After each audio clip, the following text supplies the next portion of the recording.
No one knew exactly when Leo Rorca had last laughed. Maybe it was on his 3rd birthday, when his chin was still smeared with cake and his mother Claire was still alive. Or maybe it was the last time she sang him a lullaby by his bedside, her hand gently stroking the tangled brown hair that Leo never let anyone comb.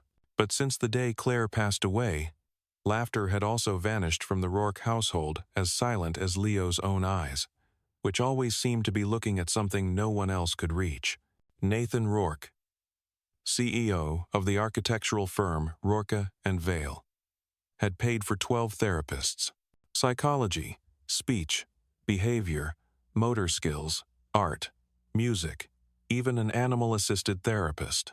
He had taken Leo from San Francisco to Boston, then flown to Zurich just to try a new therapy. Every place was the same. White rooms, shiny toys, experts with polite smiles, and Leo still sitting there, not speaking, not laughing, his eyes fixed on the window, as if searching for someone who would never return. And now, in the 78th therapy office since Claire's funeral, Nathan sat behind a two-way mirror, his hands clenched on his knees. His tie was loosened, his shirt sleeves rolled up, the phone in his pocket vibrating incessantly. But he didn't take his eyes off the child on the other side of the glass. Leo was stacking wooden blocks. Not by color, but by height, and by their degree of tilt. He was recreating one of Nathan's own designs, a blueprint for a new museum in Seattle. No one had taught him to do that, but Nathan immediately recognized every line. The room was suffocatingly quiet. Then the therapist Dr. Lena Strauss approached, sitting down gently. "Leo," she said, "could you try telling me one thing today?" Leo didn't turn around. He placed another block. 1 second. 2. 5. No response. "Shall we try a song?" Dr. Strauss suggested, her voice as soft as mist. Still silence. Nathan leaned back in his chair, feeling as if his whole body were free-falling into space. An assistant knocked softly on the door. "Excuse me, Mr. Rourke. The construction site in Santa Monica needs final design approval, and the minister from the UAE is waiting on Zoom." Nathan just nodded slightly. His eyes remained fixed on his son. 3 minutes, he said quietly. "Give me 3 more minutes." As the door closed, Nathan whispered, to no one but himself, "Claire, what did you do to make him laugh?" "I've tried everything." And then, the impossible happened. It happened. A laugh, soft, broken, but clear. Nathan shot up from his chair, his head hitting the glass lightly, but he felt nothing. On the other side of the mirror, Leo was laughing. Not at the doctor, not at the song, but at a man who had just walked past the corner of the room holding a mop, wearing a faded blue shirt, his curly hair so messy it looked like he had just woken up. The janitor bent down, picked up a block Leo had dropped. Then he placed it on his own head like a prince's crown and said something that didn't penetrate the glass. Leo laughed again, louder this time. Nathan stood frozen. The world stopped. The call from the UAE, the approval for a multi-million-dollar project, everything. It all disappeared. Only that laughter remained. He gasped for breath, as if he had just run through a nightmare. His eyes stung, his hands trembled. 3 minutes. A stranger. A mop. And his son, for the first time in 3 years, had laughed. If you have ever witnessed a child laugh after years of silence, you will understand why the most powerful man in the room was the only one who didn't dare to step inside. If this story touches a corner of your heart, keep reading. Maybe it will heal a part of you too. Nathan Rourke didn't remember how he left the observation room.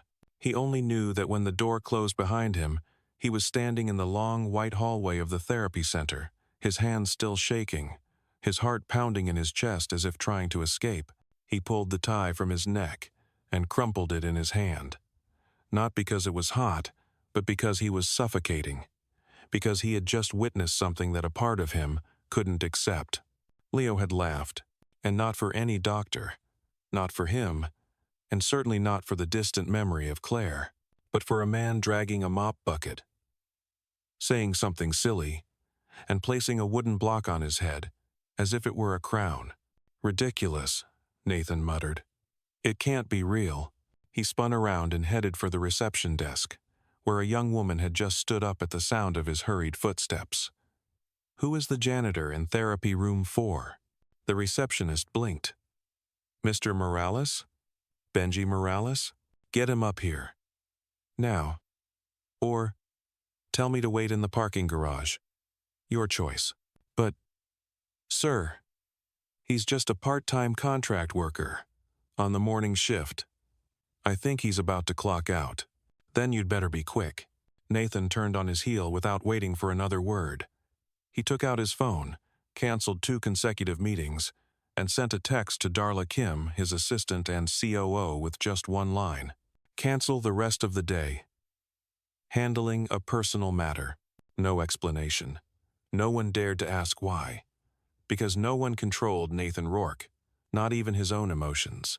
Until today, Benji Morales entered the small conference room where Nathan was waiting, his uniform still damp at the cuffs of his pants. His face was suntanned, his gaze direct, not evasive, not fawning, but not contemptuous either. A calmness that was unsettling. Sit. Nathan gestured to the chair opposite him. Benji sat. Not rushed, not defensive. Do you know who I am? Yes. Nathan Rourke, CEO of Rourke and Vale. Also, Leo's father. Nathan was slightly taken aback by his composure. Don't you think you should apologize for interfering with my son's therapy session? Benji raised an eyebrow. Very slightly. I didn't interfere. You made him laugh. I did. Do you have any idea how much I pay for each hour of therapy here? Benji nodded. I used to clean the administration office. I know. Nathan leaned back in his chair, his eyes narrowing. Then tell me, who are you? Benji took a slow breath. I used to teach art to children with autism in San Antonio for 12 years. Then, I lost my daughter in a car accident. Everything fell apart. I couldn't teach anymore. Couldn't draw anymore. I left the city. Came here. Picked up a mop instead of a paintbrush.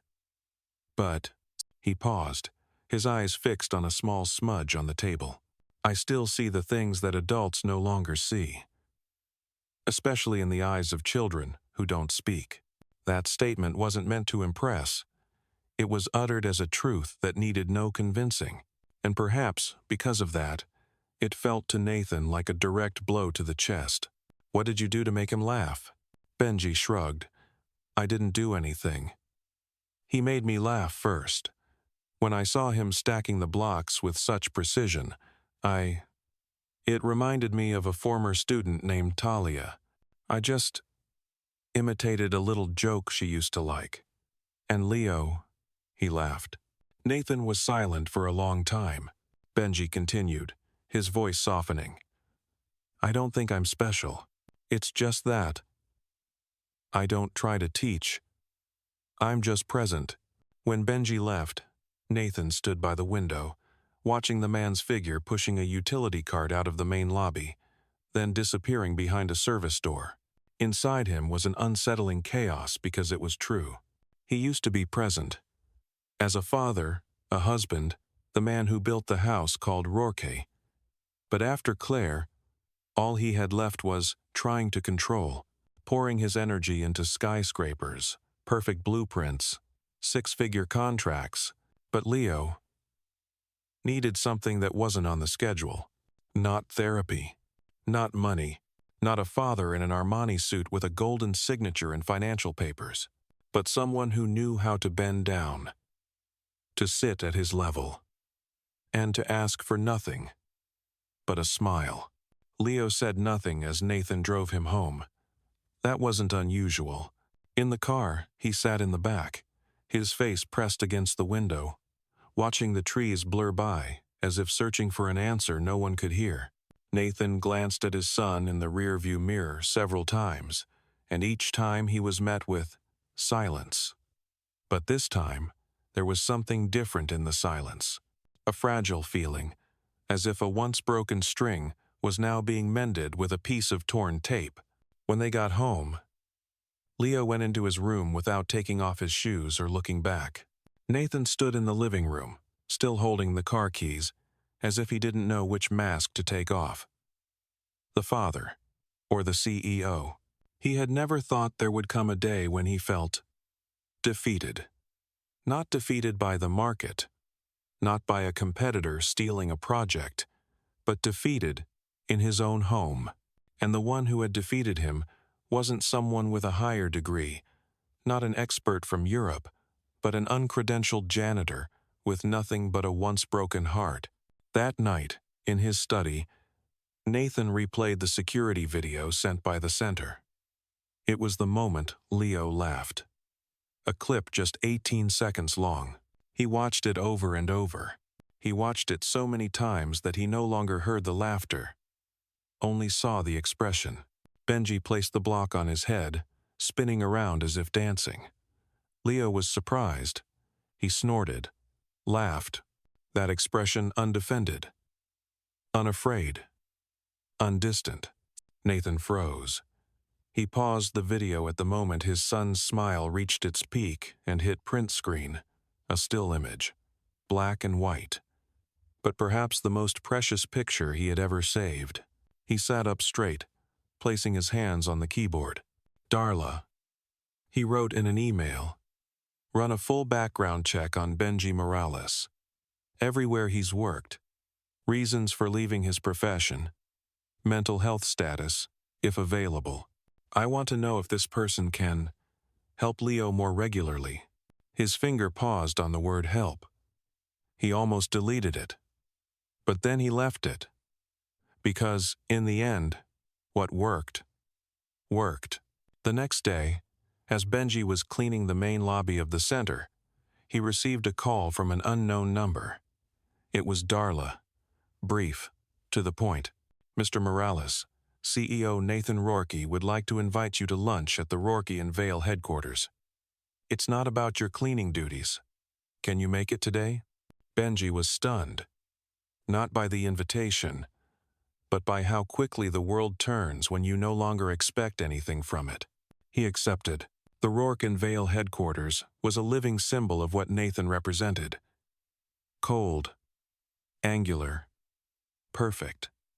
Every line was so clean it was sterile. When Benji walked in, wearing an old shirt he only wore for brief interviews years ago, he felt as if he had stepped into a world where people were judged by the silence of marble surfaces. Nathan was waiting for him in a private dining room, the table set with a white cloth, Italian wine, and scented candles. Everything was so perfect it felt out of place. Mr. Morales, Nathan said, standing up and extending his hand. Benji shook it. A sandwich would have been fine. No need to be so formal. Nathan gave a faint smile. I'm not used to being unprepared. Perhaps that's why your son doesn't speak, Benji replied, not with contempt, but with an observation that was too accurate. Nathan froze. But then he sat down. I want to hire you. Benji looked at him directly. To do what? To be with Leo. A few hours a day. Not as a therapist. Just play with him. Or whatever it was you did the other day. That would violate the center's policy. I could be fired. Then I'll hire you at my company. Under any title you want. Benji didn't answer right away. He pulled something from his pocket. A paper airplane, clumsily folded, with a few scribbled pencil marks. Leo gave this to me today, he said. No words. Just placed it in my hand. And walked away. He drew a small house on the wing. And I realized. He looked up at Nathan, his eyes shining with a sad recognition. Leo doesn't need someone to talk to him. He needs someone who is willing to listen in his own way. That night, for the first time in years, Nathan didn't work late. He sat by Leo's bed. The boy was already asleep, his face relaxed like a blank sheet of paper no one had drawn on. On the nightstand was the paper airplane Benji had returned, and in the dim light of the night lamp, Nathan saw the little house. It had no gate, only an open door. A week later, Benji officially became the internal creative support specialist at Rourke and Vale. Of course, no one really understood what that title meant. Darla only asked once, and when Nathan replied, because Leo laughed, she nodded and said no more. Benji came every day around 3 in the afternoon, after Leo got home from school with his private driver. They had no fixed schedule, no systematic plan like the previous therapy sessions. Every day was different. Some days they drew with crayons on a whiteboard. Some days they cut paper to make models. Some days they just lay on the floor, staring at the ceiling and listening to classical movie scores. None of it was standard medical practice. But Leo began to change. He didn't speak, but he held his gaze longer. He didn't respond, but he would place a hand on Benji's shoulder when called. He didn't initiate play, but when Benji arrived, he would come out of his room without being prompted. And strangest of all, Nathan started wanting to join in. For the first time, he stood by the door to the room, listening to the scratch of crayons and Benji's soft laughter. He didn't open the door, just stood there, like a stranger in his own home, learning to wait for an invitation. One Thursday afternoon, when Benji couldn't make it because he had a fever, Nathan had to step in. Leo came out of his room, holding a box of crayons, looking around. When he didn't see Benji, he started to turn back. Nathan blocked the door before it closed. Can Dad draw with you?" he asked. No response. But the door didn't lock. He sat down, as cautiously as if stepping into a fragile crystal world. On the table was an unfinished drawing, a bridge. Unlike any bridge in the Rourke and Vale project files, it was both surreal and logical. The curves flowed like waves, but the support structure was modeled with interlocking triangles. Nathan was astonished. This wasn't scribbling. This was an idea. And if it was an idea, then Leo was thinking, feeling, building. He reached for a brown-colored pencil. Quietly, he added a stone wall at the base of the bridge. Then he stepped back, as if waiting for a reaction. Leo looked, paused. After a few seconds, he took a black pencil and added a shadow connecting Nathan's drawing to the body of his own bridge. It wasn't a word, but it was clearer than any word could be. Nathan started reading about autism. He underlined terms, learning not to impose adult normality on different minds. He no longer ordered his driver to be on time to the minute. He learned to be silent when Leo didn't want to answer. And in that silence, he heard what the whole world had missed. Benji never said much, but he would quietly leave small objects on the table: a colored stone, a broken toy car, a ticket from the local art museum. Each item had a story behind it, and Leo, somehow, understood them all. One day Nathan asked, "What do you think you're doing with my son?" Benji replied, "I'm not doing anything. I'm just listening. He talks a lot, just not with his mouth." "And me? What have I been missing for the past 3 years?" Benji looked Nathan straight in the eye. "You weren't missing anything. You were just looking in the wrong direction." That weekend, Leo left a small toy on Nathan's desk, a Lego bridge, clumsily assembled but sturdy.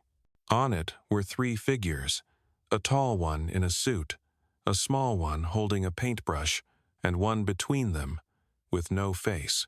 Nathan picked up the model, his hand trembling. He understood. Leo wasn't just drawing bridges. He was rebuilding a family, and for the first time in years, Nathan cried, not out of loss, but from the realization that he could still learn to love again, in the language of a child who said nothing. Nathan started arriving at the office a little later. He cut back on his early morning meetings. He accepted delegating control over small details that he had never entrusted to anyone before. Darla was the first to notice, but she asked nothing. She just quietly adjusted his schedule, adding private slots on Tuesday and Thursday mornings, because on those mornings, Nathan didn't go to the office. He went to the special needs preschool, where Leo attended part-time. He would sit in his car, watching his son walk into class, not to interfere or control, but simply to be present. Just one moment when Leo turned back and saw him was enough. At first, Leo didn't react, but in the third week, he paused at the classroom door, turned his head, and waved. Once. No words. But Nathan almost collapsed in his car seat from emotion. He remembered me. He wanted me there. And for a man who once believed his worth was only measured by his work, his success, his reputation, it was like being born again, but in a completely new role. No longer a CEO, but a dad. One evening, as father and son were playing with Legos together, Nathan asked, "Leo, do you want me to tell you a story?" Leo didn't speak, but he stopped his hands and tilted his head. Nathan understood. That was a yes. He told a story about a city built by a lonely architect. The man built skyscrapers, bridges, parks, all of them beautiful. But he never stayed in any of the places he built, because none of them felt like home. Until one day, Nathan lowered his voice. He met a boy who didn't speak, but he drew. And he drew the exact city the man had been building in his imagination since he was a child. Except, in his drawings, there was always a small house with a yellow light, something the man had never built, because he didn't think that light mattered. Leo stopped building, his eyes wide. So the architect started drawing again, with the yellow light, with the house, with the porch, with a bench to sit with someone. Leo smiled softly. Not a sound, but his lips curved. And Nathan understood his son knew it was a story about them. That weekend, Nathan took Leo to the park for the first time since Claire's funeral. Benji came along. The three of them did nothing special. Leo drew with chalk on the sidewalk. Benji sat on a bench, reading a children's book. Nathan sat between them, his eyes following his son as if looking back at his own childhood. A childhood he had forgotten because he was too busy trying to succeed. Suddenly, a woman approached. She was wearing a public works uniform, around 50. Her eyes widened when she saw Benji. Benji. He looked up, slowly, then stood. Miss Rosa? They hugged, hesitated, then stepped back as if unsure whether to keep their distance. Nathan watched in silence. Leo stopped drawing and looked at his father.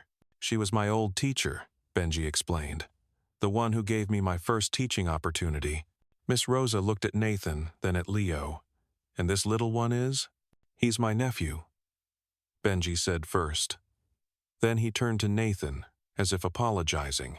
But Nathan just nodded slightly. He's my son. But I think he's your nephew, in a way. All three of them smiled. Softly. No words. That night, Leo left a piece of paper on Nathan's desk before going to bed. On it was another drawing, a man holding a child's hand, and behind them, a third person, standing a little farther away, holding a mop. Under the drawing were 3 words, written in a very short, slanted, but clear script. Thanks for staying.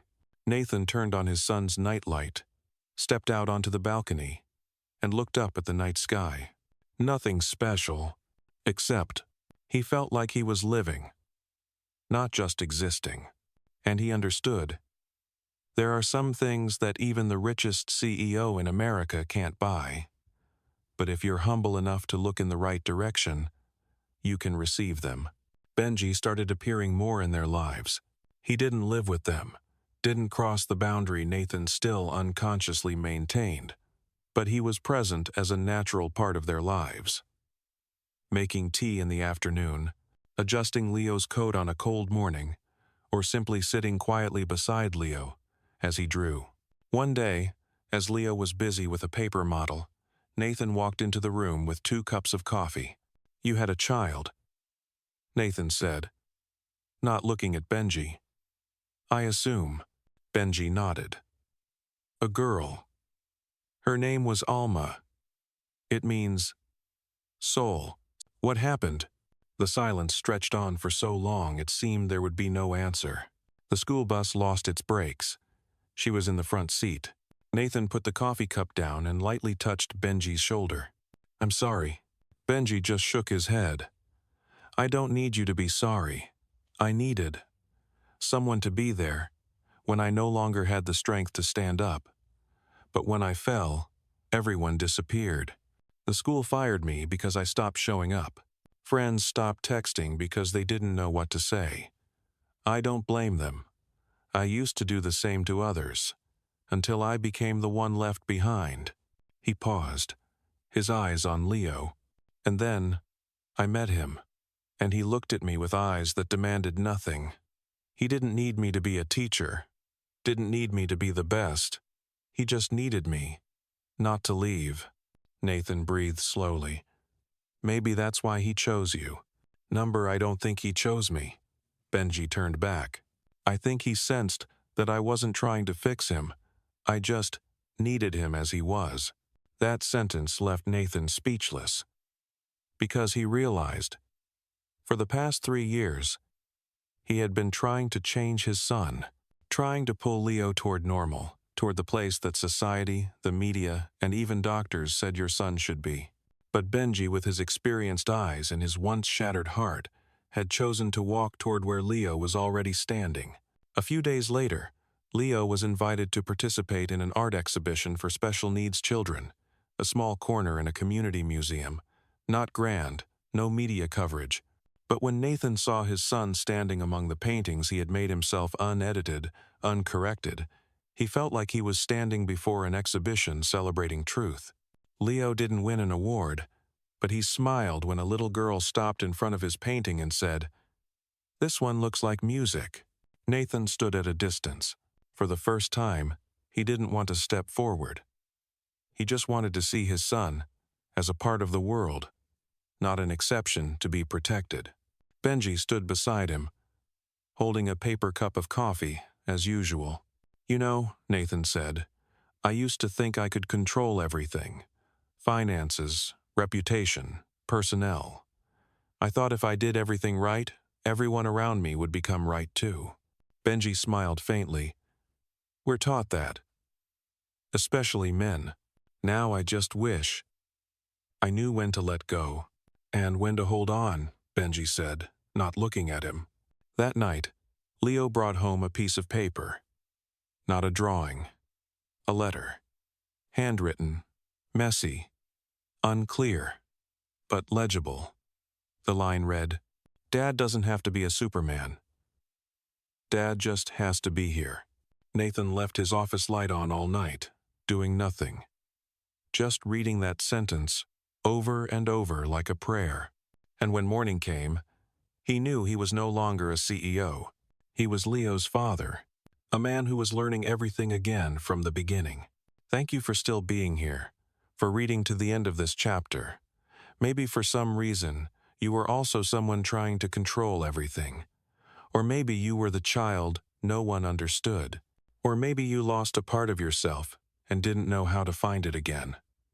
If so, this story is yours, as much as it is Nathan's, Leo's, and Benji's. Don't leave just yet, because the thing that touches the deepest part of the heart is still to come. That morning, Nathan didn't wear a suit to work. He wore a blue t-shirt that Claire used to like, and a pair of dark jeans he hadn't touched in nearly a decade. When he entered the kitchen, Leo was already at the dining table, holding a geometry book. The boy glanced up, his eyes widened, then he smiled softly. No one said anything, but Nathan knew. His son had noticed the change. He was really trying. They ate breakfast together. No television, no background music. Just the clinking of dishes and the sound of the wind in the garden.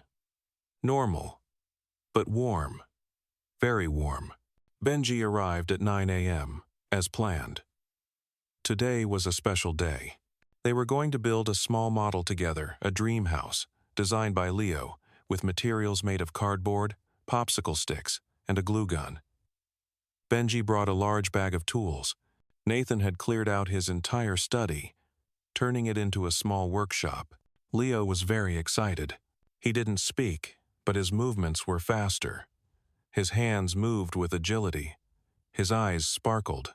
For 3 hours, the 3 men, one who grew up too soon, one who grew up too late, and one who hadn't had the chance to grow up, sat together, creating a house that wasn't real, but was filled with everything they had ever lacked.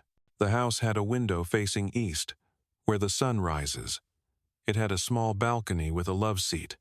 It had a chimney, though it wasn't necessary. And on the roof, in tiny, slanted print, Leo wrote, "We are home." That afternoon, Darla called Nathan, her voice urgent. "There's a problem. The Tokyo project has been suspended due to legal issues. The media is starting to ask questions. They want to know why you missed the strategy meeting last week." Nathan looked at Leo, who was asleep with his head on Benji's lap after a day of model making. He took the phone and stepped out into the backyard. Saturday, down on the wooden bench. "Darla," he said, "tell them I'm busy with something more important." "More important than saving the company from a crisis?" "Yes. More important than preserving the image of a man who is no longer himself." Darla was silent. Then, her voice softened. "Are you okay, Nathan?" He looked up at the sky. The clouds drifted lazily. "I don't know, but I'm living truthfully, and I think I'm okay with not knowing everything." That evening, after Leo was asleep, as Benji was preparing to leave, Nathan stopped him. "You told me you didn't need me to apologize for what you went through. But I think I need to apologize. Not because I did anything wrong to you, but because I used to think I was better than you. I used to see you as just someone who accidentally made my son laugh. But now I understand. You were living truthfully, while I was just existing." Benji didn't answer right away. He put his bag down and stepped closer to Nathan. "You know," Benji said, "when Alma died, I used to wish someone would just sit with me without asking what I did wrong. No advice, no fixing, just being there. But no one did." Nathan looked into his eyes. "Then let me be that person for you, if you need it." Benji smiled. For the first time in months, a smile that wasn't forced, not sad, but one of genuine relief. "Thank you, but I'm okay. I really am." "Are you sure?" Benji nodded, but his eyes flickered quickly toward his bag, where a small envelope had fallen out, with the words printed on it. "Notice of background investigation." Nathan saw it. But he didn't ask. He had learned to trust that others had the right to keep a part of their past to themselves. The next morning, Leo gave Nathan a new drawing. It was a boat. On the boat were 3 people, one steering, one dropping anchor, and one flying a kite. On the kite, in tiny letters, were the words, "It's not about the destination. It's about not drifting apart." Nathan placed the drawing on his desk, covering it with glass like a keepsake. Then he sat down and sighed. Something was coming. He didn't know what it was, but for the first time, he wasn't afraid, because for the first time, he was no longer alone. Benji didn't come on Monday. No text. No call. No voicemail. Leo sat on the windowsill all morning. His hands weren't holding a pencil. His eyes weren't fixed on a drawing pad as usual. He just sat there, looking out at the gate that hadn't been opened since sunrise. Nathan called. No answer. Called again. Still silence. In the afternoon, Nathan asked Darla to check again. There was nothing unusual in Benji's file, except for a strange update from 3 days ago. Background check requested by a third party. What third party? Nathan asked. Carla hesitated. It could be a public agency. Or a hospital. A chill ran down Nathan's spine. The next day, Benji called back. His voice was hoarse and small, as if he were trying to swallow something heavy. I'm sorry. I need a few days to handle a personal matter. Leo misses you. I miss him too. What happened? Benji was silent. Then he replied very quietly. Nathan, if I told you I couldn't come back anymore, would you believe that I still want what's best for your son? Nathan stood silently by his desk, his hand gripping the phone. I believe you, but I don't understand.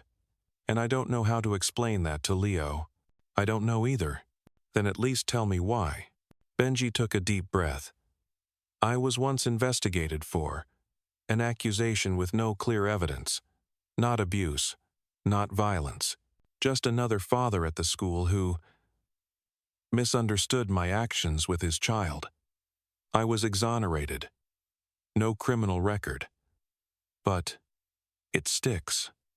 Like an oil stain on a white shirt. You understand? Nathan hung his head. I understand. The therapy center received that information from an anonymous source.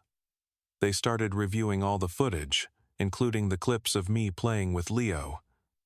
I wasn't charged, but they said I was no longer suitable for direct contact with children. Are you just going to disappear like that? Benji didn't answer. That night, Leo didn't eat dinner. He sat with his knees hugged to his chest in a corner of the room. His eyes were sunken. The yellow light cast on his face showed Nathan something he had never been so afraid of. Leo was retreating. All the progress, all the fledgling hope, was slipping away. As if a part of him had been pulled away, along with the only person who had ever heard him. Nathan sat down on the floor next to his son. Leo, he called, do you miss Benji? The boy nodded. Very slightly. Then he took a piece of paper and drew with a black charcoal pencil. A man standing behind bars, with two children outside reaching for him. Nathan felt his breath catch. Leo didn't know what had happened, but he sensed it. Benji had been taken away, not because of a mistake, but because of the system. The next morning, Nathan wore a suit again. Black tie, white shirt, polished shoes, the look of a man no longer playing with models with his son, but a CEO ready for battle. He went to the therapy center and demanded to see the director. I want to talk about Benji Morales. We don't discuss personnel matters with outsiders. He's not personnel. He's the only person who has made my son laugh in 3 years. So tell me straight. Why did you remove him? We didn't remove him. We just stopped his direct interaction with children. Based on an accusation that was cleared, we can't take the risk. Nathan slammed his hands on the table. His eyes were like ice. Then let me tell you this. Without Benji Morales, I will withdraw all financial support from this center, including the new branch construction fund you just asked me to approve. And I won't do it quietly. I will make sure the public knows who is denying a child his right to heal. The director sat up straight, sweating. Nathan, do you know who you're putting your reputation on the line for? Nathan clenched his fist. I do. And I'm choosing the right person. 3 days later, Benji returned to Nathan's house. Leo opened the door. He didn't scream, didn't jump. He just looked at him, as if afraid he was an illusion. Then he ran forward and hugged him. Not a word was said. Nothing needed to be explained, because love never needs a background check. The first rain of June lasted for 3 straight days. Leo drew the entire time. No playing, no cartoons, no snacks as usual. He just sat by the window. The damp, dim light of the rainy sky falling on his hair, his pencil moving ceaselessly on the paper. Nathan watched quietly. Benji didn't interfere either. He just sat behind, occasionally providing more paper, changing the crayon box, or adjusting the lamp. Both adults seemed to understand. Leo was bringing something out from within, and no one had the right to interrupt. On the fourth day, the rain stopped. Leo folded all his drawings into a stack, tying a red ribbon around it. Then he handed it to Nathan. On the cover was a drawing of a bridge in black charcoal, a suspension bridge with ropes and curved wood. But in the middle of the bridge, instead of a person, there was a house floating in mid-air, connecting two cliffs. Nathan took the drawing without asking anything. His hands trembled. His throat was tight. Benji looked at it and said softly, "He's saying, we are the bridge. Not because we're perfect, but because we dare to stand in the middle where nothing is certain." A few weeks later, Nathan took Leo and Benji to the opening ceremony of a new project, a bridge designed and built by his own company. No one but the three of them knew. The original design had been changed. Instead of the straight, cold, and modern design from the beginning, the bridge now had asymmetrical curves, exactly like the drawing Leo had made on a windy, rainy afternoon. Nathan stepped onto the stage. The microphone switched on. The spotlight illuminated his face. "This bridge is not named after any famous person," he said. "Not because we don't respect them, but because sometimes the most important bridges are built by people the world doesn't bother to remember." He paused, his eyes looking down at the audience where Benji stood behind Leo, his hand resting gently on the boy's shoulder. "And sometimes we need to look down at the bricks beneath our feet to remember that we are walking on something built with love, not just steel and concrete." The audience was silent.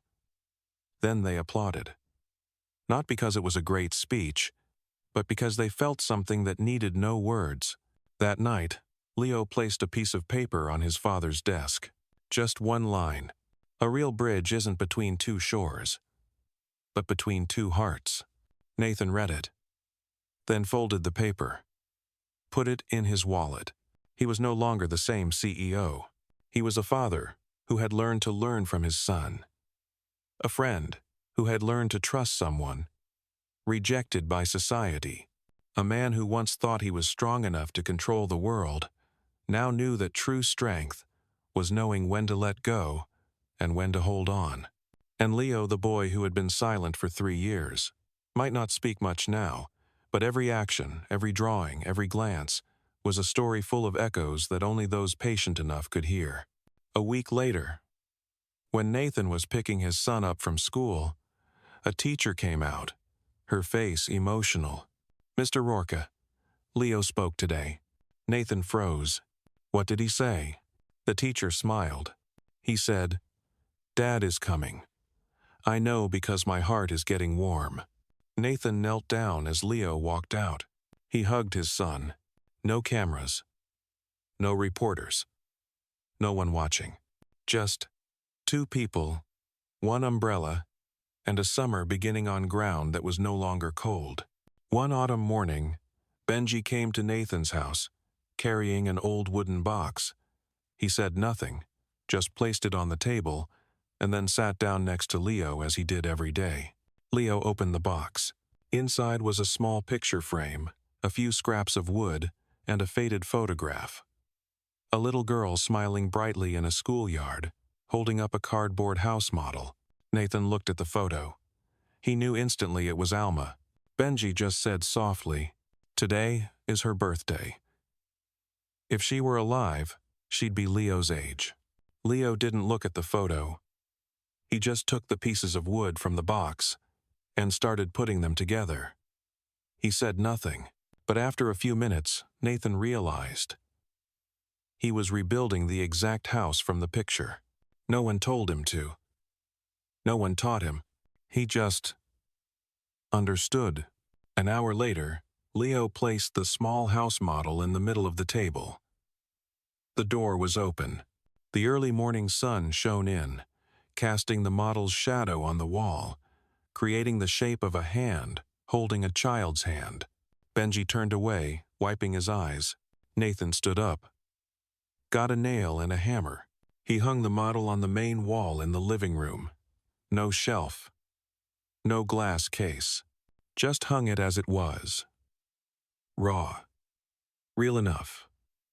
Alive enough. In the evening, after Leo had gone to bed, Nathan and Benji sat on the back porch. The air was slightly cool. The leaves were falling sparsely. The cicadas were gone, but the air had the warm smell of earth, as if nature itself was breathing a peaceful sigh after a long season. Nathan asked, "If that day you hadn't fallen apart, would you have made it here?" Benji shook his head. I think you have to lose a lot to be empty enough for someone else to come in. And now? Are you still planning to leave? Benji smiled. Not sad. Not evasive. Just honest. I used to be the one who always left before others had a chance to leave me. But now, I think I can learn to stay. Then stay, Nathan said. Not for me. Not for Leo. But for yourself. Benji nodded. And for the first time in their lives, no one felt they had to prove anything to be loved. They just sat there and listened to the wind between two men who had lost everything, learning from scratch how to live. The next morning, Leo woke up early. He went out to the back porch and sat between the two adults, one holding a cup of coffee, the other reading the newspaper. No one said anything. It wasn't necessary. Leo pulled a small piece of paper from his pocket, handed it to his father. Nathan opened it. Inside was a drawing. A house. 3 people. A blue sky. And a tiny line of text at the bottom. I don't need you to be the best dad. I need you to be here the longest. Nathan folded the paper. Put it in his wallet. His heart felt like it was wrapped in a soft thread.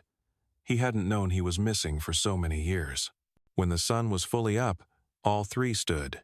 Unplanned, they walked out to the backyard where Leo was laying the first bricks for the real house he dreamed of. It didn't have to be perfect. It just needed someone to build it with. And in that moment, no one was a CEO. No one was a failure. No one was a silent child. They were a family. Unconventional. Unconfirmed. Just together. Maybe you were hoping for a grand finale. But sometimes, the greatest thing is someone who stays when everyone else has left. If this story made you think of someone who touched your heart with their silent presence, leave a message. Maybe they're waiting for it. And who knows, you might be the very bridge someone is trying to cross. If you see yourself somewhere in this story as the father, the child, or the stranger who once helped someone laugh, don't forget to share it. Because maybe this story will be the bridge for a heart that is waiting to be heard.